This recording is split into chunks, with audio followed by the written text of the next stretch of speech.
Today, we're talking about something you may have heard a lot of mixed opinions on, fluoride, and whether it's ruining your teeth in fluorosis.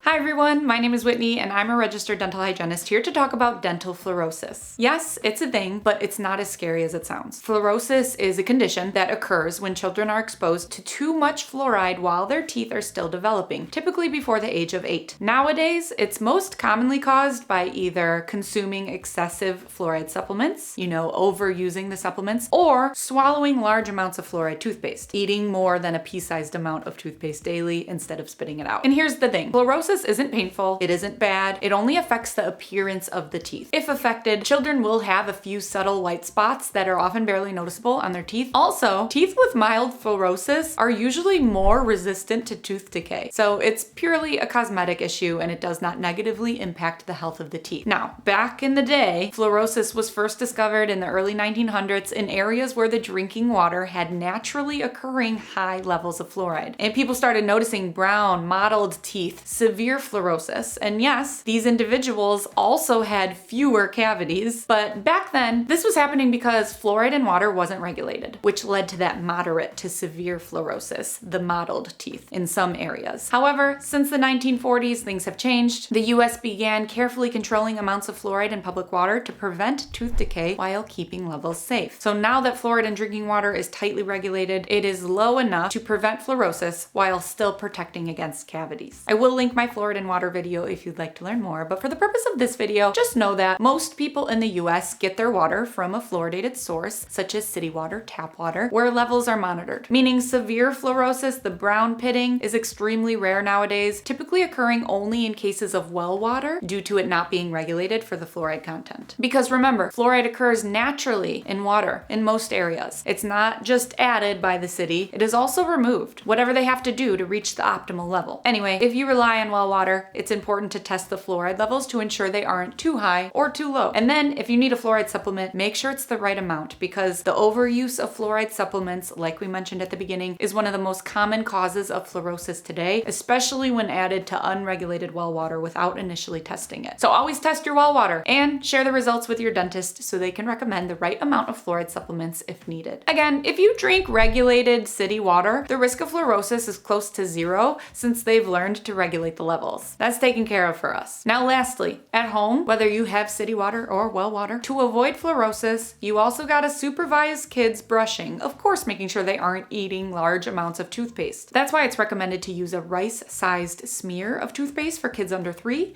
and a pea-sized amount for those 3 and older. Teach your kids to spit out toothpaste and always keep the toothpaste out of reach if they might ingest it when you're not around. And again, if you're taking fluoride supplements, make sure it's the right amount. In conclusion, fluoride has been proven time and time again to help prevent tooth decay and strengthen enamel, which is why all major health organizations recommend its use. It's been studied for decades and the results are clear. Fluoride is the gold standard in dental health when used as directed. And if for some reason fluorosis happens, whether that's due to kids eating toothpaste or overusing the fluoride supplements, remember that fluorosis doesn't hurt. It's just a mild change in appearance and it's incredibly rare to have severe cases today. Most kids won't get more than a few white spots if they get any at all. And despite their appearance, those teeth are often stronger against tooth decay. Now, if you still prefer not to use fluoride, there are alternative products out there, like those containing nanohydroxyapatite. I'll link my videos explaining fluoride-free toothpaste in the description box below if you want to learn more. But back to this video, once again, if you're concerned about fluoride or fluorosis, my best advice is to always talk with your individual dental provider. They will help you figure out exactly what's best for you and your family based on your specific health needs. Don't let a Facebook post or a social media influencer's opinion, whether positive or negative, make you anxious about fluoride. When it comes to your health, always consult your personal healthcare provider, not the internet. I will link a bunch more of my fluoride videos and dental health misinformation videos in the description box below if you want to learn more about evidence-based dental health information. And I hope this video helped you. Please like, subscribe, and turn on your notifications if it did. Thank you again to the YouTube members here and the Patreon members supporting this channel and supporting dental health awareness. If you want to join my mission in making sure evidence-based dental health information is being shared online, become part of our Teeth Talk community. The links to join are in the description box below. And until then, I'll see you on Instagram @TeethTalkGirl. Peace, love,